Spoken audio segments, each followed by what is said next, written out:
Los hermanos Luján juraron casarse conmigo, pero cuando elegí a uno, ambos me rechazaron y me humillaron en mi fiesta de compromiso. Gabriel dijo: mi carrera va primero. Casarme no está en mis planes por ahora. ¿Y Santiago? Perdón, pero todavía no he disfrutado lo suficiente la vida. Poco después, hicieron que mi asma empeorara, justo durante mi propia fiesta de compromiso. Todo por complacer a su nueva princesita. Mientras yo me retorcía buscando aire, casi sin poder respirar, ellos le taparon los ojos para que no viera lo que me estaban haciendo. Y encima se burlaron de mí. Eso me rompió por dentro. Cuando desperté en el hospital, lo primero que hice fue llamar a mi papá. Me voy a casar con el heredero de la familia Blackwell. Acostada en la cama, mirando fijamente el techo blanco, sonó mi celular. Era Santiago Luján, el menor de los dos. Su voz venía cargada de rabia. Ivana Salazar, ¿dónde carajos has estado estos días? Sabía que Kenia estaba mal, y tú ahí, fingiendo estar enferma solo para joderla, ¿no? No duerme desde hace días y acaba de ser llevada de urgencia al hospital. Y entonces oí otra voz. Gabriel Luján, ven ahora mismo a pedirle disculpas a Kenia. Los monitores a mi alrededor empezaron a sonar. Mi corazón se aceleró y las lágrimas me brotaron sin poder evitarlo. En ese instante, un pensamiento me cruzó la cabeza. Tal vez ya debía haber dejado este mundo hace tiempo. Desde chiquita tengo la salud frágil y vivo con asma. Pero por suerte, los hermanos siempre me cuidaron bien. Solo tuve una crisis fuerte. La primera vez que llegué a vivir con los Luján. Santiago, que siempre iba de valiente, lloró como un niño. Aún así, se quedó a mi lado todo el tiempo. Después de que me dieron de alta, Gabriel pasó 3 días enteros limpiando la casa, hasta el último cabello. En ese entonces, yo creía, bien ingenua, que su amor por mí era eterno. Pero ese cuento de hadas se desmoronó el día que apareció Kenia Yáñez. Sí, alguna vez sentí un amor apasionado, de esos que consumen la juventud con fuego, y todo se esfumó, como humo en el viento. Colgué el teléfono sin decir nada. Me quité la mascarilla de oxígeno y le escribí a mi papá. Papá, ya lo pensé bien. Estoy dispuesta a casarme con José Blackwell. Me devolvió la llamada casi al instante. Su voz sonaba llena de preocupación. Ivana, ¿te pasó algo? No tienes que hacerlo por mí. ¿Y los Luján? Estoy bien, papá. Lo interrumpí, aguantando el llanto y esforzándome por sonar firme. Estoy lista para casarme con el niño dorado de la familia Blackwell. Cuando mi mamá falleció de repente, mi papá hizo de todo para mantener a flote a la familia Salazar. Pasó años trabajando fuera del país, y yo fui acogida por el mentor de mi madre. Terminé viviendo con los hermanos Luján. Años después, mi papá volvió a México, y la poderosa familia Blackwell, de la alta sociedad de Nautla, nos hizo una propuesta de matrimonio, pero él nunca me obligó. La decisión final siempre fue mía. Para él, nada era más importante que mi felicidad. En ese entonces, creía que lo tenía todo. Adultos amorosos, hermanos dedicados, una vida tranquila, pero la realidad me dio una cachetada. No era más que un pasatiempo en su juventud inmadura. De repente, la puerta de la sala se abrió. Varias enfermeras entraron, riéndose y cuchicheando emocionadas. ¿Supiste lo de los Luján en Nautla? Los dos le propusieron matrimonio a la misma chica, en público. Los anillos, enormes, llenos de diamantes. ¿Cómo hace esa mujer para tener tanta suerte? Mi celular vibró con una notificación. Kenia acababa de subir una foto. Los 2 dedos anulares adornados con anillos diferentes, cada uno con un diamante más grande que el otro. El pie de foto decía: no me vengas con ese cuento del amor que se demuestra con el tiempo. La bruja esa ya debería dejar de alucinar. Y claro, me etiquetó. Así, descaradamente. Sentí una punzada fuerte en el pecho. En el fondo de la foto, se alcanzaba a ver el cuarto privado, ese que los hermanos Luján habían decorado especialmente para mí. Bloqueé a Kenia en silencio, sin armar escándalo, tratando de seguir mostrándome tranquila con mi papá. Del otro lado de la línea, forzando una sonrisa en la voz, le dije: ¿y entonces, papá? ¿No estás feliz de que me vaya a casar? Si pasa pronto, también quiere decir que vas a ser abuelo antes, ¿no? Después de todo lo que pasé, ya estaba cansada de perseguir ese tipo de amor que se consume demasiado rápido, que quema demasiado fuerte y que, al final, se vuelve ceniza. Yo lo único que quería era llegar a casa por la noche y ver una luz encendida, una que estuviera ahí, solo para mí. Mi papá se quedó en silencio un buen rato, y al final, habló. La familia Blackwell ya mandó a revisar tu estado de salud. Si realmente estás decidida, pueden agendar la boda en 2 semanas. Pero... ¿y eso de que sigues viviendo con los Luján? Yo sabía exactamente a qué se refería. Después de graduarme, seguí los pasos de mi mamá y me convertí en cirujana. Trabajo en el hospital del señor Luján, el patriarca. Pero ahora era momento de ponerle fin a todo ese circo. Se acabó. La mañana de la boda desperté con la garganta seca y la mente llena de pensamientos revueltos. No por miedo, no por amor, sino porque por primera vez en mi vida estaba por tomar una decisión que no buscaba aprobación ni validación de nadie, ni de papá, ni de Gabriel, ni de Santiago, mucho menos de esa niña sin alma llamada Kenia. El vestido era sencillo, blanco mate, sin brillos, nada de encajes exagerados ni escote profundo. Lo que más me gustaba era que tenía bolsillos. ¿Quién diseña vestidos de novia con bolsillos? Me gustaba eso. Me hacía sentir práctica, fuerte, presente. Papá estaba nervioso. Lo veía mirándome cada 5 minutos como si quisiera decirme algo, pero no lo hacía. Nunca fue de palabras largas.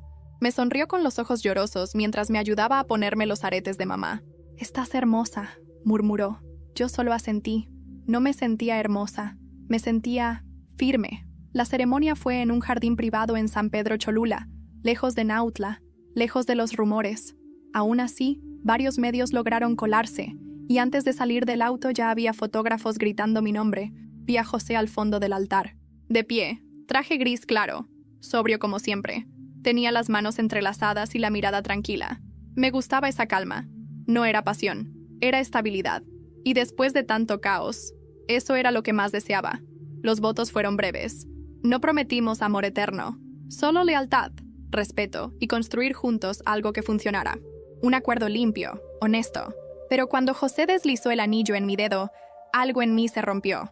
No de tristeza, de alivio, como si el peso de toda mi historia con los Luján se hubiera disuelto con ese pequeño círculo de oro. Después del «sí, acepto», el aplauso fue tibio. La mayoría de los presentes eran invitados de la familia Blackwell, ejecutivos, políticos, rostros bien cuidados y frases diplomáticas. Nadie me abrazó fuerte, nadie gritó de emoción. Todo era impecable y frío. Cuando terminó la ceremonia, nos acercamos al coche nupcial, pero antes de subir escuché gritos a lo lejos.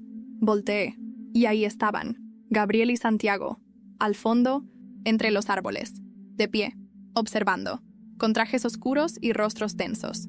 No se movieron, no intentaron acercarse, solo estaban ahí, viendo cómo sellaba el fin de nuestra historia. Santiago bajó la cabeza. Gabriel sostuvo mi mirada un par de segundos, hasta que yo la rompí primero. No me tembló la mano al tomarla de José para subir al coche. «¿Estás bien?», me preguntó él en voz baja. «Estoy libre». El trayecto hacia el hotel donde sería la recepción fue silencioso. Afuera, las calles estaban llenas de gente. Algunos nos miraban, otros solo seguían con su vida. Me di cuenta de algo. Para el mundo, yo no era más que una historia más de sociedad. Una boda arreglada. Otra Salazar casándose con poder. Pero yo sabía que no era eso. Era el punto final. Y el punto final también puede ser un comienzo. Durante la recepción evité hablar de los Luján. No me interesaban sus opiniones ni sus caras. Pero lo que no pude evitar fue el murmullo. Las miradas de compasión. Las preguntas no hechas. ¿Por qué no se casó con Gabriel? ¿Por qué se fue de su propia casa así de repente? ¿Qué pasó entre ellos? No necesitaba responder. Mi presencia ahí, en esa boda perfecta, ya era una respuesta. José fue un buen anfitrión. Sabía cómo sonreír para las cámaras, cómo tomarme de la mano sin hacerlo parecer forzado. Me cuidó de los rumores sin ser posesivo. Era correcto, tal vez demasiado. En un momento, mientras brindábamos con su familia, recibí una notificación en mi celular. Una historia de Instagram. Ni siquiera tuve que abrirla para saber quién era. La vista previa decía suficiente. Dicen que casarse por venganza es igual de triste que ser la amante de 2 hermanos. Pero cada quien con su cuento. ¿No, Ivana? Kenia. Otra vez. Abrí la historia. Era una foto mía en la ceremonia, sacada claramente con un lente largo. Y al lado, una foto suya en bikini, acostada junto a Gabriel, en una playa que yo conocía muy bien. La misma a la que solíamos ir todos juntos cuando aún creía que éramos una familia. No dije nada. Ni a José, ni a papá. Solo bloqueé la cuenta de Kenia. Otra vez. Pero esta vez, algo fue diferente. Esa noche, antes de dormir, revisé la carpeta vieja de fotos que aún tenía en mi celular. Vi a Santiago llorando la noche de mi primera crisis. A Gabriel cocinando para mí en Navidad. A los 3 sentados en el sofá viendo películas mexicanas antiguas. Y los borré, una por una, sin vacilar. Cerré los ojos y apagué el celular. Pero justo cuando estaba por quedarme dormida, Sonó una llamada. Número desconocido. Contesté. Nadie hablaba del otro lado, hasta que escuché una voz quebrada, susurrando. Ivana, tienes que saber lo que hizo Gabriel. No todo fue como crees. Y la línea se cortó. No dormí esa noche. Me quedé sentada en el borde de la cama con el celular en la mano, mirando la pantalla apagada como si fuera a volver a sonar. Pero no volvió. Ni un mensaje, ni una segunda llamada. Solo esa voz, quebrada, insistente, diciendo que no todo fue como crees. No me gustaba la incertidumbre. Ya había enterrado esa historia. O al menos eso me repetía para poder respirar tranquila. Pero ahí estaba de nuevo, como un eco pegado al pecho. A la mañana siguiente, José me encontró sentada en la cocina, con una taza de café frío frente a mí. ¿Pasó algo?, preguntó sin rodeos. Negué con la cabeza, pero no convencí a nadie. Debí borrar fotos anoche, agregó con tono neutro. No es necesario explicarme, pero si algo del pasado va a interferir con nuestro acuerdo, necesito saberlo. Lo miré. Estaba de pie, perfectamente vestido para ir al trabajo, como si la boda de ayer no hubiese cambiado nada en su vida. Y entendí que eso era exactamente lo que necesitaba ahora. Una constante, un punto firme. No interfiere, le respondí con voz baja. Es solo una limpieza. José asintió sin presionar. Me dejó sola, y por extraño que suene, agradecí su indiferencia educada. Pasé el día evitando pensar en la llamada. Me forcé a atender asuntos de la casa, responder felicitaciones por redes, coordinar la mudanza de mis cosas al departamento de José, pero la voz volvía a mí cada vez que cerraba los ojos. Gabriel, ¿qué podía ser tan importante como para que alguien se arriesgara a llamarme en plena noche de bodas? Por la tarde, decidí enfrentar la única persona que siempre supo más de lo que decía, doña Matilde, la jefa de enfermería del Hospital Luján, la mujer que me cuidó como una madre sustituta desde que llegué adolescente a esa casa, que me peinaba cuando me ponía nerviosa antes de mis prácticas, y que me dejó entrar al hospital el día que lloré por Santiago por primera vez. La encontré en la cafetería del hospital, sentada con su agenda médica como siempre. Al verme, se quedó rígida. «Te ves distinta, Ivana», dijo, dejando la pluma sobre la mesa. «¿Bien o mal?» Más fuerte. Nos quedamos unos segundos en silencio. Me senté frente a ella. Recibí una llamada anoche. Dijeron que Gabriel hizo algo que no sé. La expresión de Matilde se quebró de inmediato. Bajó la mirada y jugueteó con el anillo en su dedo. No me corresponde decir nada, mi niña. Pero ya que él no tiene el valor, supongo que mereces saberlo. Y entonces lo soltó. Gabriel no me rechazó aquella noche por elección propia. Según Matilde, días antes de la fiesta de compromiso, Santiago descubrió que Gabriel aún tenía sentimientos por mí, que planeaba declararse y pedirle a nuestro padre que permitiera el compromiso oficial. Pero Santiago no lo aceptó. Fue Santiago quien armó todo. El discurso de «quiero disfrutar la vida», la presión para que Gabriel priorizara la carrera. Incluso lo chantajeó emocionalmente, amenazando con alejarse para siempre si él seguía adelante conmigo. Gabriel no quería arruinar la relación con su hermano, dijo Matilde, pero lo que más temía era que tú te enteraras, porque entonces él sí te perdería para siempre. Me quedé inmóvil, sintiendo como las palabras caían sobre mí como una lluvia helada. No sabía si creer, si enojarme, si llorar, porque de alguna manera todo eso lo hacía aún peor. Gabriel me abandonó, no por cobarde, sino por codependiente, por seguir arrastrado por el peso de la familia, del hermano. ¿Y Kenia? Una distracción, dijo Matilde con amargura. Un castigo para sí mismo y para ti. Salí del hospital sin despedirme. El aire afuera era más denso. Me costaba respirar, no porque mi asma estuviera volviendo, sino porque lo que sentía ya no era rabia. Era decepción, un dolor silencioso que no grita, solo pesa. Volví a casa y encontré un sobre en la entrada. Mi nombre escrito a mano. Adentro, una carta y una foto. Gabriel, solo, en la playa, de pie, frente al mar. Atrás, en letras pequeñas. Nunca debí dejarte sola. Te lo debo todo. G. Y junto con la carta, un documento legal. Gabriel Luján acababa de renunciar al apellido de su padre. No supe cuánto tiempo estuve sentada en el suelo, con la carta de Gabriel en una mano y el documento legal en la otra. La letra era suya.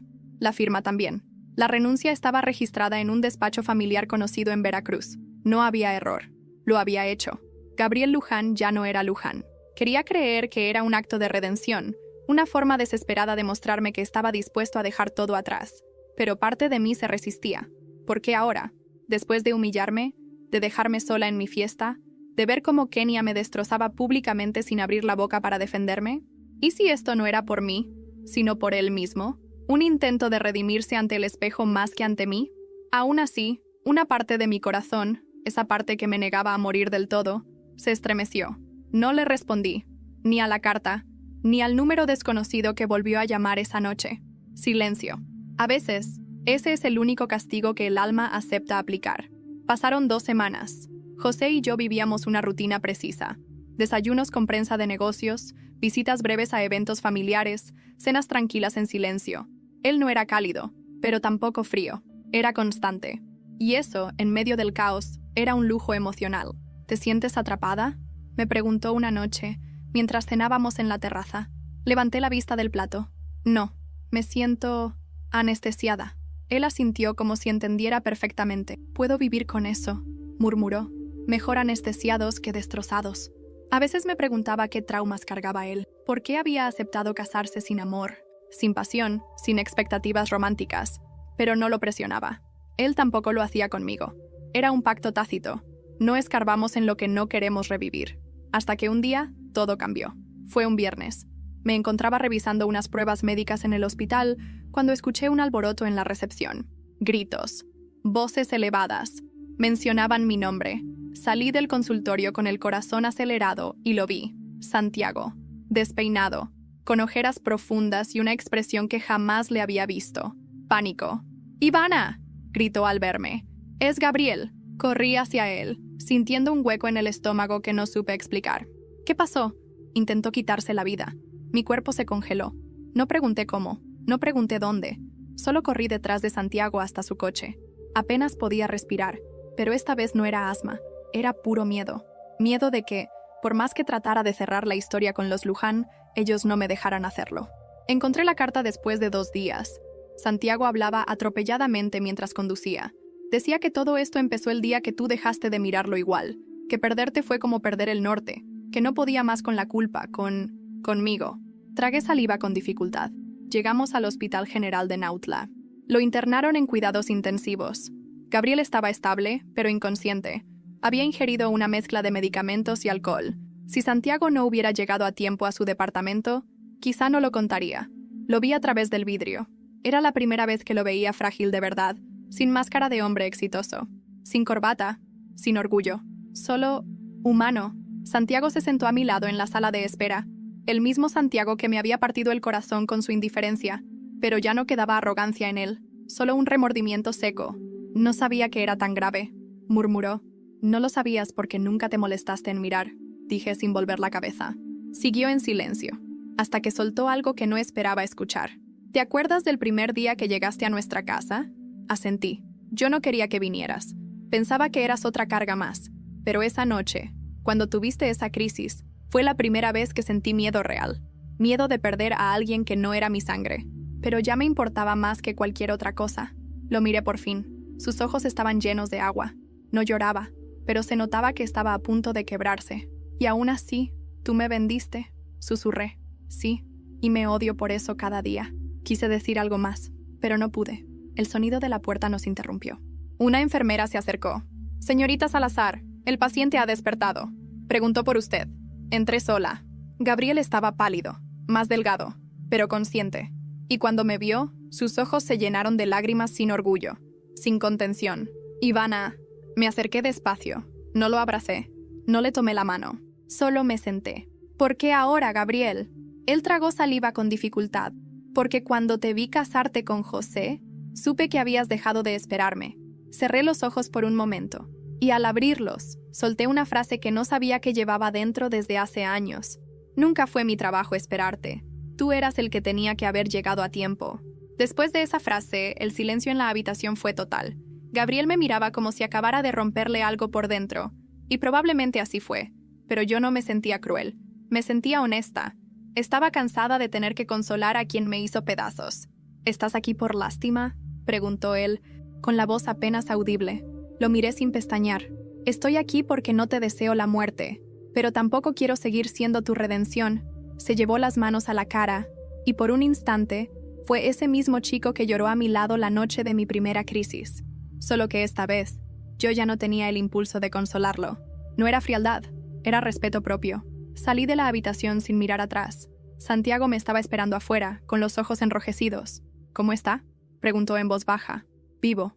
Él asintió. ¿Y tú? Esa pregunta me tomó por sorpresa. Yo estoy entera, respondí, y me sorprendí al darme cuenta de que era verdad.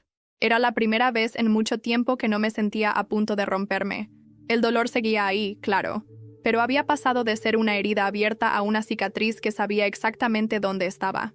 No sé cómo reparar esto, Ivana, dijo Santiago caminando a mi lado por el pasillo. No sé si se puede. No tienes que repararlo. Solo no vuelvas a jugar con lo que no estás dispuesto a perder. Santiago asintió, como si esa frase fuera una sentencia, y tal vez lo era. Esa noche, regresé al departamento de José. Él ya estaba en casa, sentado en el sofá, revisando papeles del trabajo. Me miró apenas entré, sin dejar lo que tenía en las manos. ¿Lo viste? Sí. Silencio. ¿Está bien? Estará. Me observó por unos segundos, como si evaluara algo más allá de mis palabras. ¿Y tú?, preguntó, repitiendo la misma pregunta que había hecho Santiago horas antes. Caminé hacia él, me senté en el otro extremo del sofá y dije, estoy empezando a estar. José dejó los papeles a un lado. Mira, dijo como si cambiara de tema. Sé que esto empezó como un trato, pero si algún día sientes que necesitas salir de aquí, no tienes que explicarme nada. No quiero ser otra jaula para ti. Esa frase me golpeó fuerte, porque no venía desde el deseo, venía desde el respeto.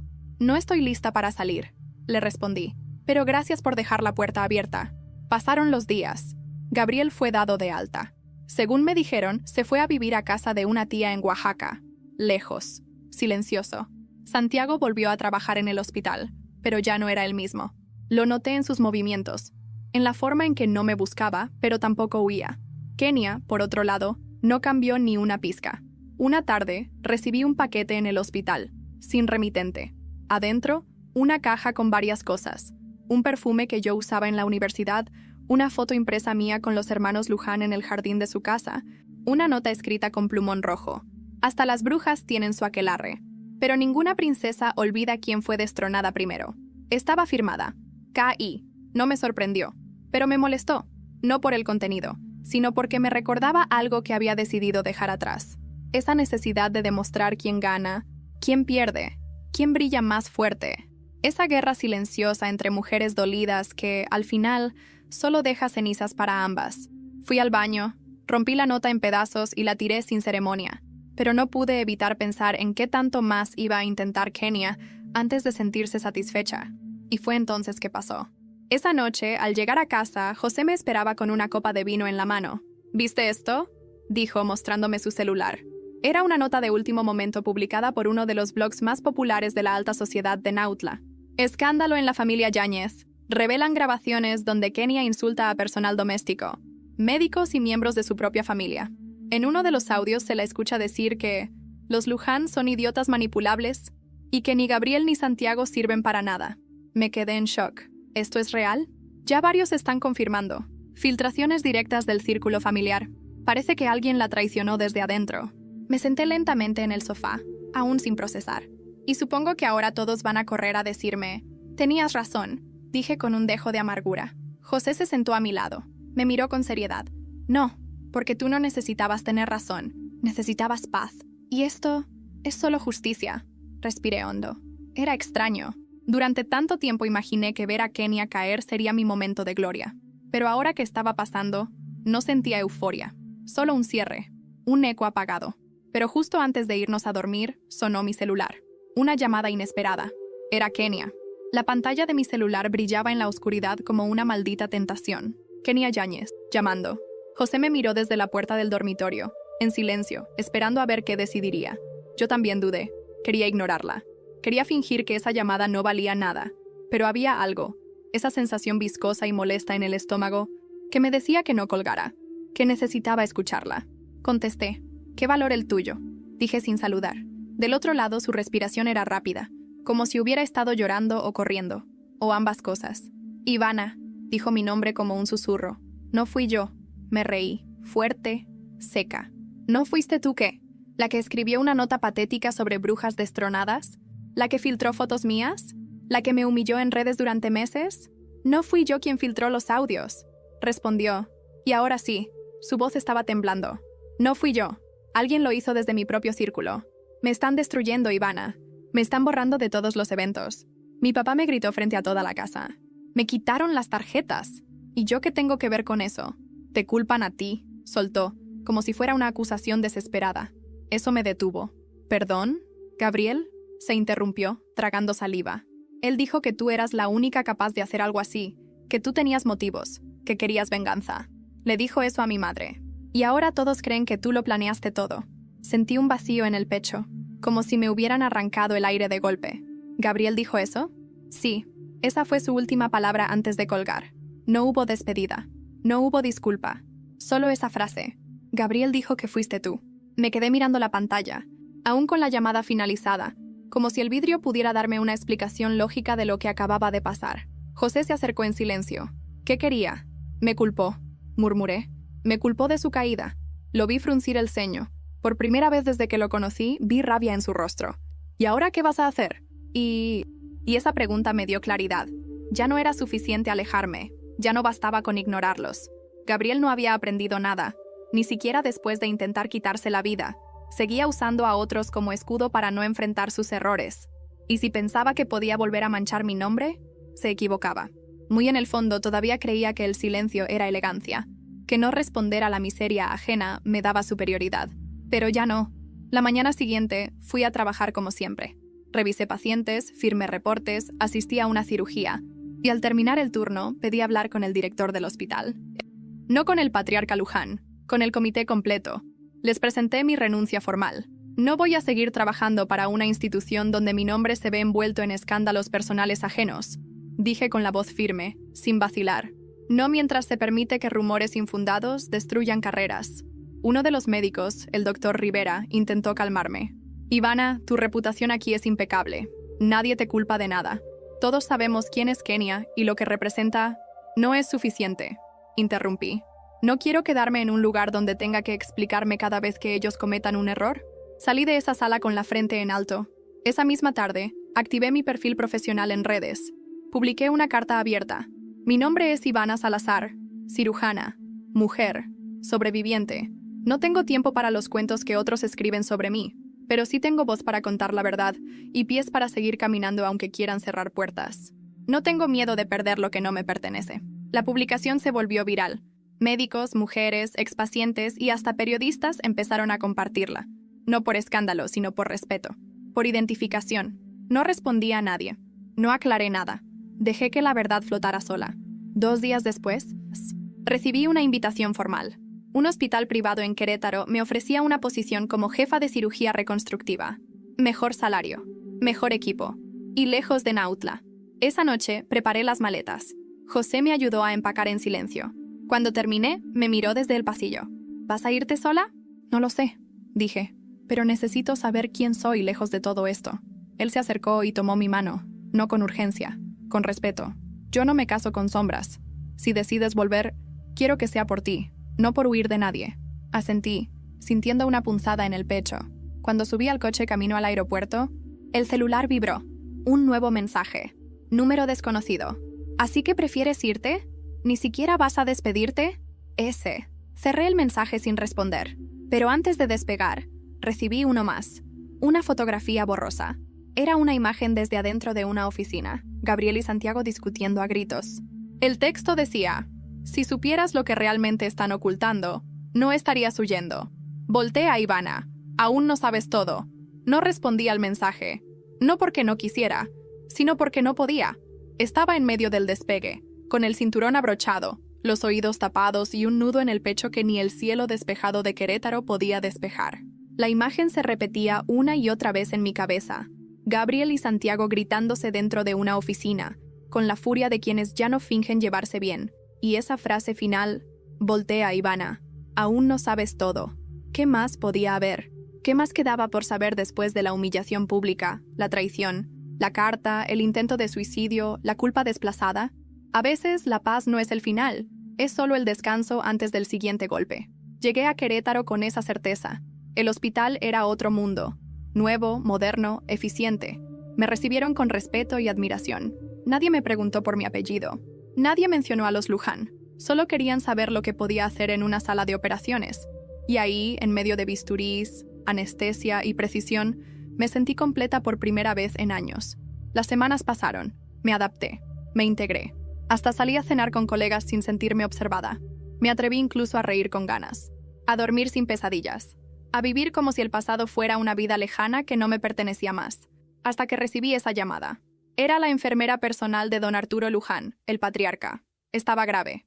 Cáncer en etapa avanzada. Tenía los días contados. Y pedía verme. A mí. ¿Está consciente? Pregunté, aún incrédula. Lúcido y muy insistente, respondió la enfermera. Dice que necesita contarle algo antes de que muera. Dudé. No tenía ninguna obligación de regresar a esa historia, pero el instinto médico y la necesidad de cerrar capítulos con dignidad me empujaron a tomar el siguiente vuelo de regreso a Veracruz. Llegué directo a su residencia, donde lo tenían en una habitación privada con monitoreo constante. Apenas me vio entrar, don Arturo intentó incorporarse. Le ayudé. No esperaba que vinieras, dijo con una voz débil, pero aún orgullosa. Tampoco yo, respondí. Me miró fijo. Sus ojos eran los de siempre, fríos, inteligentes, calculadores. Pero su cuerpo ya no respondía igual. Era un gigante caído. Cometí muchos errores, Ivana, pero este fue el peor, dijo. Permitir que mis hijos crecieran creyendo que podían tenerlo todo sin pagar el precio. Lo observé en silencio. Él sabía por qué estaba ahí. No me interesaban sus reflexiones tardías. Solo la verdad. ¿Qué es lo que tengo que saber? Kenia no apareció por casualidad. Fue un acuerdo, confesó. El aire en la habitación pareció espesar. ¿Qué acuerdo? Una alianza entre familias. Vieja, sucia, política. Su padre me ofreció poder, información, contactos. A cambio, pidió que alguno de mis hijos se comprometiera con su hija. Me quedé helada. ¿Y ellos aceptaron? No. Al principio ninguno quería. Gabriel se negó. Dijo que estaba enamorado de ti. Santiago se molestó. Me pidió que no interviniera. Pero entonces le mostré algo. Don Arturo se detuvo, respirando con dificultad. Esperé.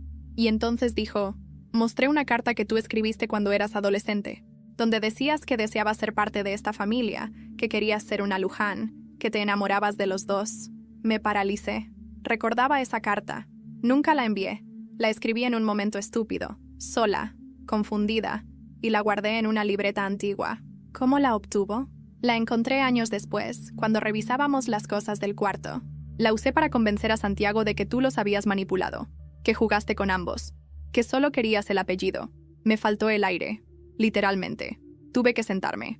Ellos te amaban, Ivana, pero yo los hice desconfiar de ti. No podían soportar la idea de ser parte de un triángulo emocional. Por eso se alejaron. Por eso aceptaron a Kenia. Fue mi culpa. Toda. No podía hablar. Sentía el estómago cerrado, el corazón tambaleando. ¿Por qué me lo dice ahora? Don Arturo me miró. Ya no había arrogancia, solo resignación. Porque estoy muriendo. Y no quiero llevarme tu odio. Solo eso. Me levanté. Caminé hacia la puerta sin decir una palabra. Antes de salir, me detuve. Usted no rompió una carta. Rompió a una persona. Nunca lo olvide. Y salí. Esa noche, en el hotel, no dormí. Miré al techo por horas, tratando de juntar las piezas de una historia que, ahora lo entendía, había sido manipulada desde mucho antes de que yo pudiera protegerme. Me pregunté qué habría sido de nosotros si nadie hubiera metido las manos, si solo hubiéramos tenido la oportunidad de ser honestos. Pero el pasado no se reescribe, solo se enfrenta.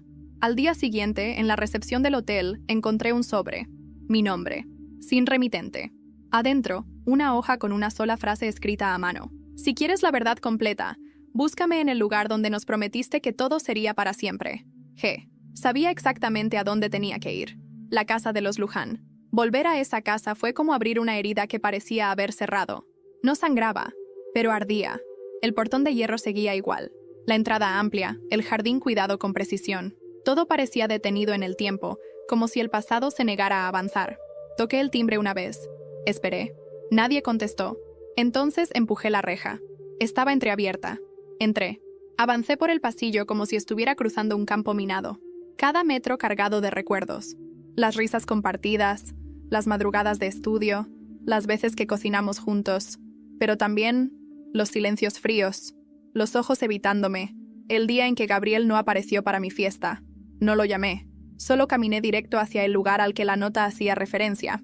El rincón del jardín trasero, donde un día, cuando tenía 17 años, había escrito en un cuaderno: aquí, bajo este árbol, Prometo que si un día alguno de los dos me pide que me quede, me quedaré. Sin condiciones. Gabriel estaba ahí, sentado en el banco de piedra, con el rostro más envejecido de lo que recordaba. No físicamente, emocionalmente, como alguien que ya no tiene defensa. No se sorprendió al verme, solo se puso de pie, despacio, como si cada movimiento le costara. Gracias por venir. No respondí. Me quedé de pie, firme. ¿Así que ahora mandas cartas, fotos, frases dramáticas? ¿Eso es parte del nuevo Gabriel sin apellido? Él bajó la mirada. Tenía que decírtelo. No sabía cómo enfrentar todo esto sin hacerlo así. ¿Enfrentar qué? Todo. Me crucé de brazos. ¿Qué sabes que no me has dicho? Gabriel suspiró. Se acercó a la base del árbol y desenterró, con la ayuda de un pequeño rastrillo, una caja de madera envuelta en plástico. La abrió. Adentro estaban mis cartas antiguas, mis dibujos, hasta la pulsera que perdí en el primer cumpleaños que pasé con ellos. Nunca dejé de pensar en ti, dijo, pero me hicieron creer que tú nos manipulabas. Me reí, amarga.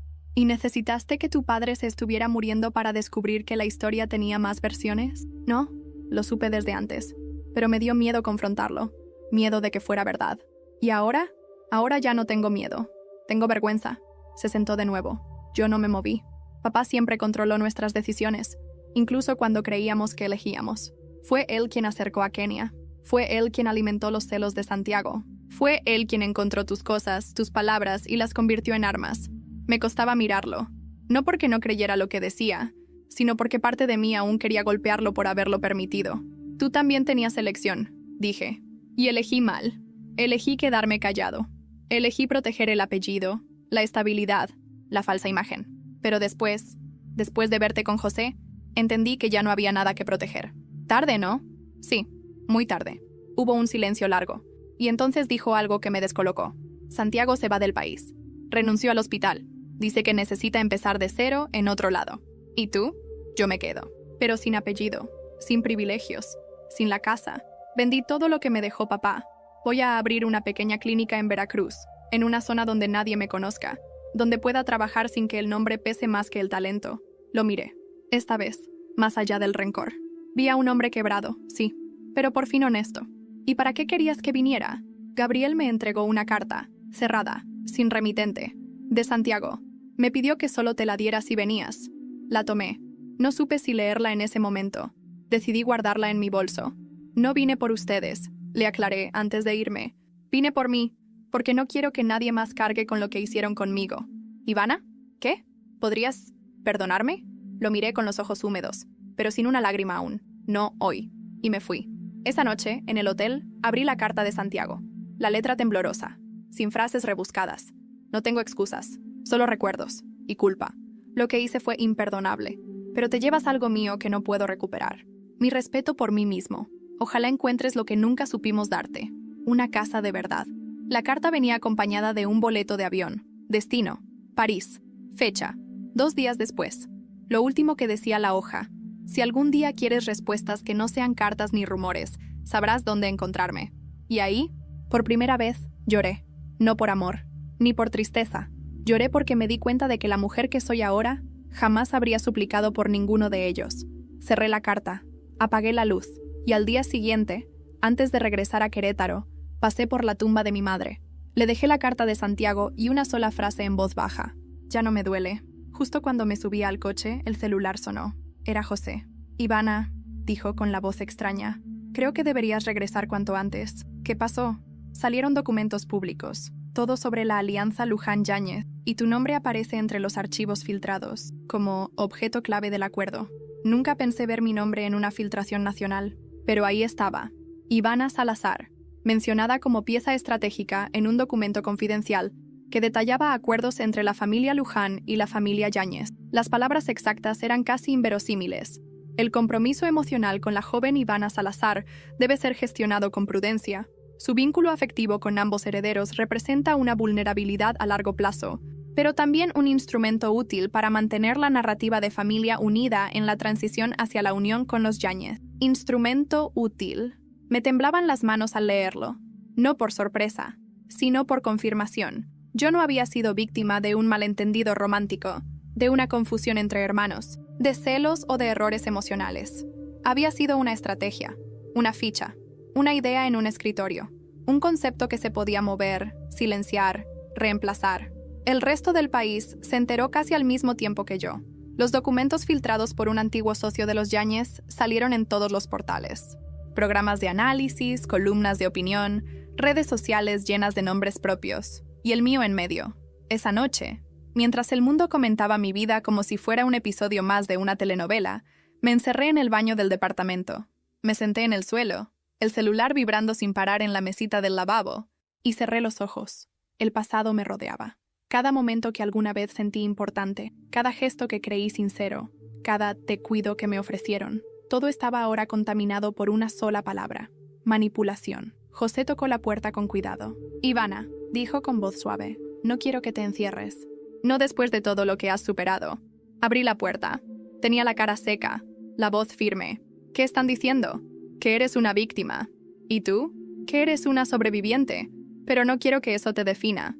Nos sentamos juntos en el sofá. ¿Y si ahora todos piensan que fui una ingenua? ¿Una mujer usada? José negó con la cabeza.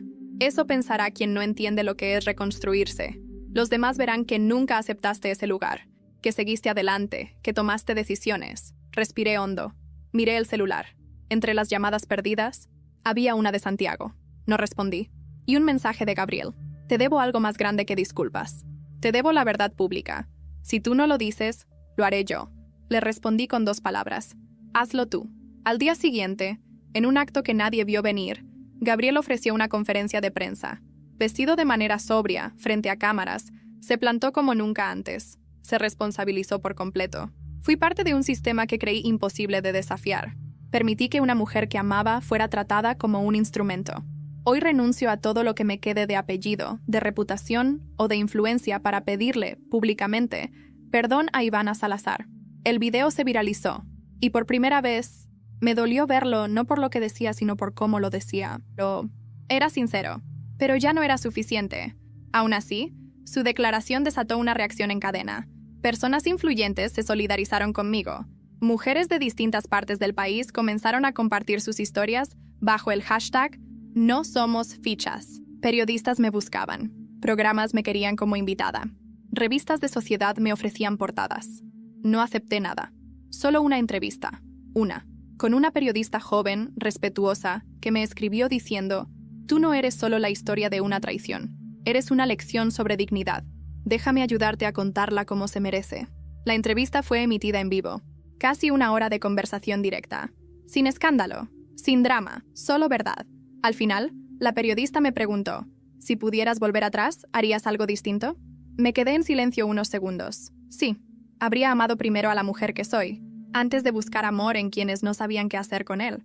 Esa frase recorrió todo el país y cambió la narrativa. De víctima a voz, de escándalo a símbolo. Los Luján desaparecieron por un tiempo. Santiago cumplió su palabra y se fue a París. Gabriel cerró sus redes. Kenia fue expulsada de varios eventos sociales y se refugió en casa de su madre. No volvió a publicar nada más. Yo volví al quirófano, a las rutinas, a los casos difíciles, a las vidas que dependían de mis manos. Y por primera vez, sin rencor, me sentí feliz. Pero justo cuando todo parecía calmarse, una tarde recibí una carta más, sin remitente, abierta, sin sobre, solo una frase escrita con pluma negra, sobre un papel grueso. Nunca fue solo sobre amor, fue sobre control. Y hay alguien más que nunca quiso que tú triunfaras. La letra no era de los hermanos, ni de Kenia. Y junto a la hoja, una foto impresa. Yo, de niña, con mi madre. Y al fondo, un rostro que no esperaba ver. Mi madre abrazando al padre de los Luján. Sostuve la foto como si fuera una bomba a punto de estallar. Mi madre, sonriendo, abrazando al padre de los Luján. No era una foto cualquiera. Era antigua, antes de que ella muriera. Antes de que yo siquiera imaginara que acabaría viviendo con los hijos de ese hombre. La imagen estaba impresa en papel fotográfico grueso, de los que ya no se usan. Tenía bordes redondeados y una fecha escrita en la parte trasera. Nautla, 1997. Yo tenía 3 años cuando fue tomada. Pero no era eso lo que me congelaba la sangre. Era el rostro de mi madre. Esa expresión de confianza total, de familiaridad, de alguien que no está simplemente posando, sino que pertenece. Esa noche, no dormí.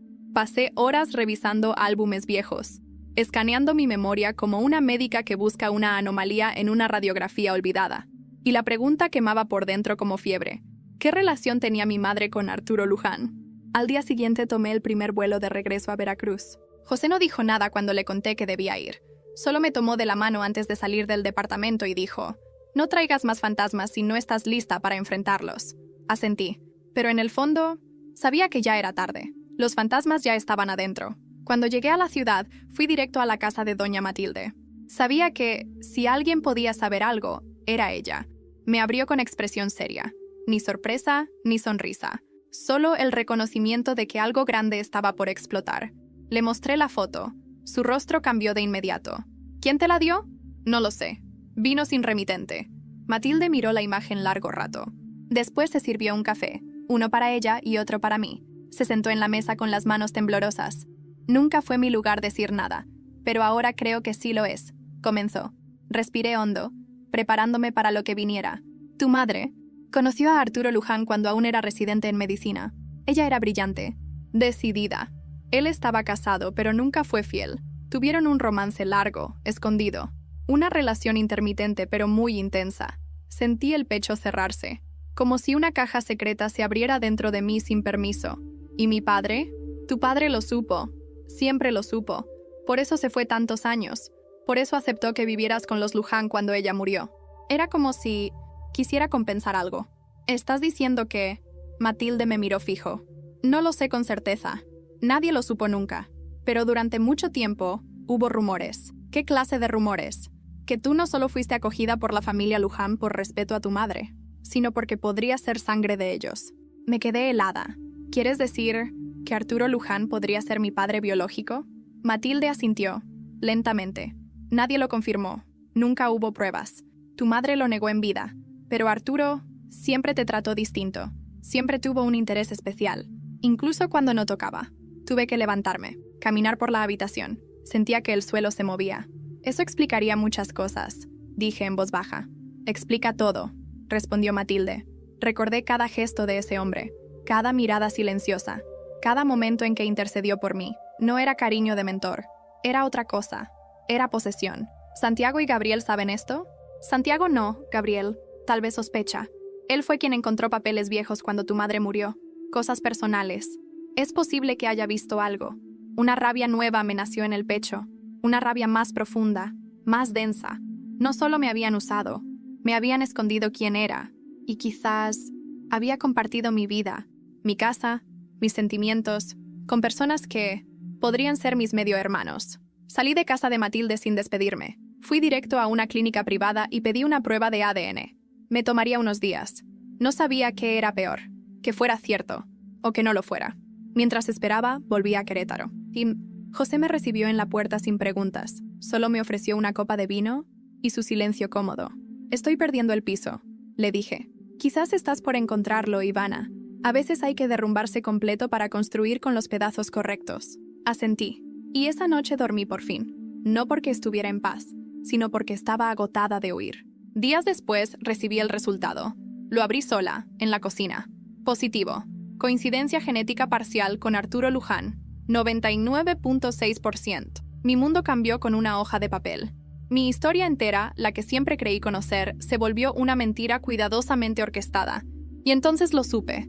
Debía contarlo, públicamente, porque no se trata de traición amorosa, se trata de identidad, de manipulación profunda, de verdades escondidas por poder. Pero antes de que pudiera decidir cómo hacerlo, recibí una notificación de redes. Gabriel Luján acababa de publicar su primera historia en semanas. Una foto. Él, Santiago, y una mujer de espaldas con cabello castaño claro. La ubicación decía, París. El texto, las verdades duelen, pero también unen. Y abajo, una sola mención. Ivana Salazar. Nunca imaginé que la última vuelta de esta historia la daría en París. Volé con el corazón dividido. Parte de mí aún quería gritar. Otra, ya no tenía energía para pelear. Pero necesitaba verlos, escuchar con mis propios oídos lo que sus ojos ya no me podían ocultar a distancia. El mensaje de Gabriel me había dejado claro que algo se estaba moviendo, y yo no podía seguir reconstruyéndome si había una verdad más pendiente por salir. Llegué al pequeño departamento que Santiago alquilaba en el Distrito 18. Me esperaban los dos. Gabriel con una taza de café en la mano, Santiago recostado en la ventana.